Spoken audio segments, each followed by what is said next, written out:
दोस्तों, यह कहानी है गुरुकुल के एक विद्यार्थी सूर्यकांत की, जिसके प्रयासों, लगातार कोशिशों से हमें बहुत कुछ सीखने को मिलेगा और हम मेहनत करने को मजबूर हो जाएंगे अपनी ज़िंदगी में सफलता पाने के लिए। शुरू करते हैं। बहुत समय पहले की बात है। एक गांव में एक गुरुकुल था जहां अनेकों विद्यार्थी पढ़ाई किया करते थे। उसी गुरुकुल में एक सूर्यकांत नाम का लड़का था जो पढ़ने में काफ़ी कमज़ोर था।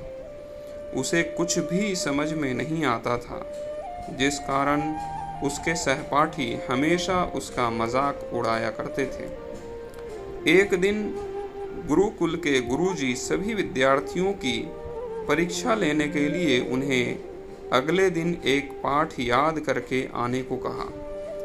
अगले दिन सभी विद्यार्थी वह पाठ याद करके आते हैं और गुरुजी को सुनाते हैं, परंतु जब सूर्यकांत की बारी आती है तब वह एक शब्द भी अपने पाठ का गुरुजी को नहीं सुना पाता है, जिस कारण गुरुजी उसे खूब डांटते हैं और उसे अगले दिन तक की मोहलत देते हैं। अगले दिन सूर्यकांत गुरुकुल पहुंचता है और गुरुजी फिर उसे वही पाठ सुनाने को कहते हैं, लेकिन आज फिर सूर्यकांत अपना पूरा पाठ गुरुजी को नहीं सुना पाता है, जिस कारण गुरुजी फिर से उसे आज खूब जोरदार डांट लगाते हैं। गुरुजी के डांट लगाने के बाद सूर्यकांत के सहपाठी मित्र भी सूर्यकांत को बेवकूफ़, बेअक्ल और मूर्ख कहकर उसे चिढ़ाने लगते हैं, जिस कारण वह छोटा बालक सूर्यकांत थोड़ी देर बाद गुरुकुल से भाग निकलता है और वह यह निर्णय कर लेता है कि वो गुरुकुल में और नहीं पढ़ेगा और अपने घर चला जाएगा। गुरुकुल से भागने के बाद उसे रास्ते में भूख लगती है और वह अपने पास मौजूद थोड़ी सी सत्तू को खाने लगता है। सत्तू खाने के बाद वह पानी के लिए पास के एक कुएं के पास जाता है और वहां कुएं पर रखी रस्सी में बंधी पानी की बाल्टी से कुएं के पानी को खींचकर अपनी प्यास बुझाता है। पानी पीने के बाद सूर्यकांत देखता है कि बार बार रस्सी के खींचने से कुएं के पत्थरों पर निशान पड़ गए हैं।